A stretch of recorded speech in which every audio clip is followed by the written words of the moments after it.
Yo guys, welcome back to another video on the channel, and today I'm going to be predicting the Man United player rankings for next season in FIFA 21. So basically, if you haven't seen this series before, how it works is I'm going to go through each starting player for Man United, or whichever team we're going to be doing on the day. I'm going to show you their FIFA 20 card and then show you which card I think they're going to have in FIFA 21 and tell you a little bit why these are my thoughts.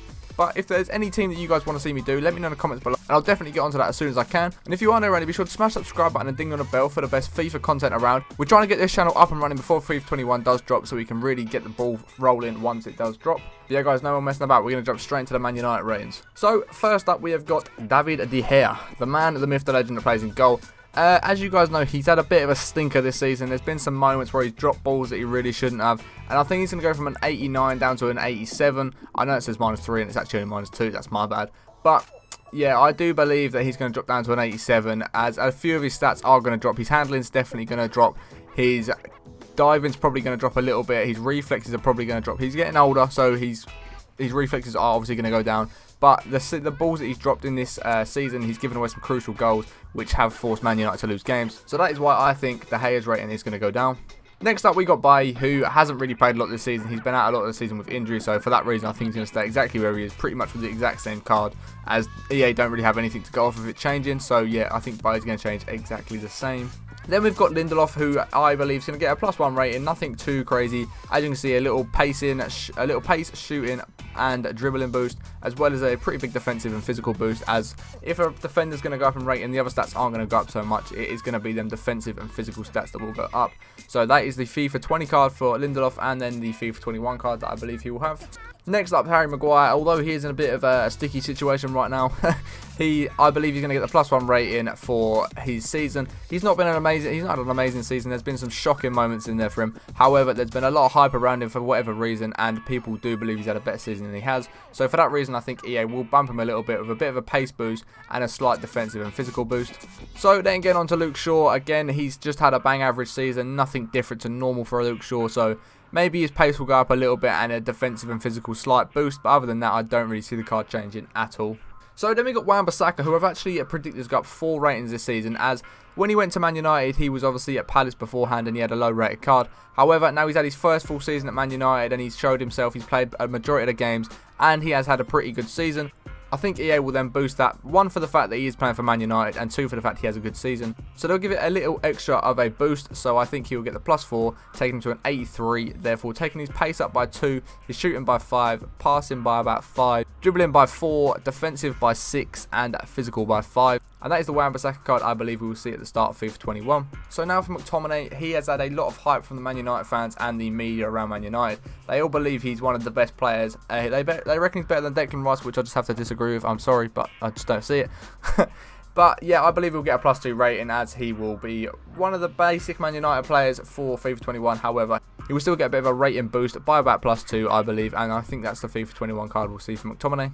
I just want to add in, McTominay will probably be a beast of a starting player for you guys that are going to start for Premier League teams when FIFA 21 does drop.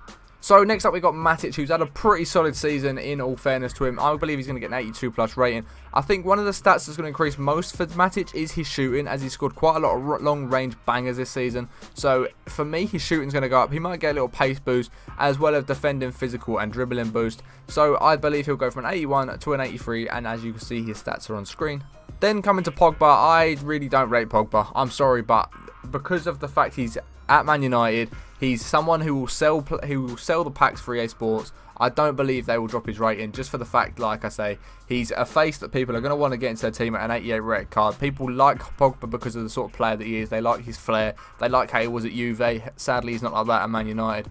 But people want that sort of player in their squad, so they're going to spend money on packs, and therefore I believe EA will leave his rating exactly where it is. But in my opinion, it would have gone down to like an 86 rated card. However, for that reason, I think he's going to stay as an 88.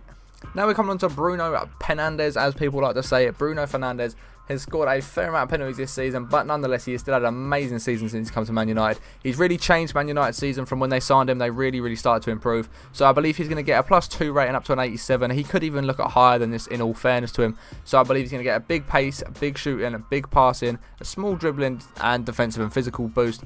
but I believe he's going to be up to an 87 when FIFA 21 does drop. So now we have got one of the biggest rating changes we will probably see in this FIFA, and it is Mason Greenwood, who, as you guys may or may not know, has had an absolute killer of a season at Man United. He's been bagging goals. This youngster is on fire. Like, this kid's an absolute menace in front of goal. He ain't scared. He'll hit it with his left, he'll hit it with his right, and majority of the time they will hit the back of the net. So I believe he's going to hit a 77 rated card at the minimum. I believe he will definitely go up 10 ratings. He may even be looking at higher than 77 rated, which, in all fairness to him, he deserves like an 80 plus card. However, I'm just not sure if EA will bump it up that high just to start off the game with. But as you can see, I do have him going from a centre forward to a right wing, as he has spent a lot of the season at Man United on the right wing, with Martial out on the left, Bruno Fernandes down the middle, and Martial up top. However, he may be looking at still having a striker / centre forward card, we don't know, but I believe he'll end up with a 77 rated or more right wing card. And I also don't think these stats that I've given him are fair enough to what he has been providing for Man United. But just going off the way EA usually do upgrades and make players ratings, then this is the sort of card I think we'll end up with. And now it's up for Jay Lings. I believe he's going to get the -2 rating. As you guys may or may not know, he literally went all season and scored 1 goal, I believe, or got 1 assist, and that's terrible for a Premier League player to not score or get an assist all season long. I know there were times he weren't making it into the squad, but when he was providing absolutely nothing for Man United. So I believe he will go down in rating. I'll be shocked if it doesn't even get... I wouldn't be shocked if it goes less than an 80 rated, like maybe even 79. But it's definitely not going to stay up at an 82 where it is right now. So then we've got Tony Marshall. I did actually mean to make this card a striker card, as he spent the majority of the season for Man United up top last year. So I think he'll get at least a +1 rating, boosting a little bit of his pace, probably quite a fair big shooting boost, as he did bag a whole load of goals this season. His dribbling will go up a little bit as well as his passing. His defensive and physical obviously will probably stay about the same, and that'll be about it. And then his strike partnership, we have got Marcus Rashford, who's actually probably going to look like a left wing card, but for the fact that Rashford will probably sell some packs at the start of the game, they may keep him as a striker. I've given a slight pace boost, a slight shooting boost, a slight passing boost, and a little bit of a dribbling boost. As he has had a good season, his dribbling and pace has sort of shown a lot more this season as he's been playing out in that left wing. So I'm assuming they will give him that pace and dribbling boost. But yeah, guys, that is all the players that we have been through right now. I believe there was about 15 or 14 players in there. So let me know how you guys think I've done with these ratings. Do you guys agree? Do you disagree? Which players do you think deserved more of a boost or more of a knockdown even? Also, if I missed any players that you guys would have wanted to see in this video, then let me know in the comments below. If you did enjoy the video and you want to see more like this, then smash a big thumbs up, as it really does help me out, guys, and it gives me a better idea of who wants to see what. But also, like I said at the start of the video, let me know in the comments below which teams you want to see me do, as I will definitely get onto these and start doing them as soon as possible. I'm trying to get 2 or 3 of these out every single week. They do take a bit of time to make, as well as my main channel videos. However, I will try and get as many of these out every week before FIFA 21 does drop as possible. But yeah, guys, I appreciate you watching to the end, and I'll catch you in the next one in a bit.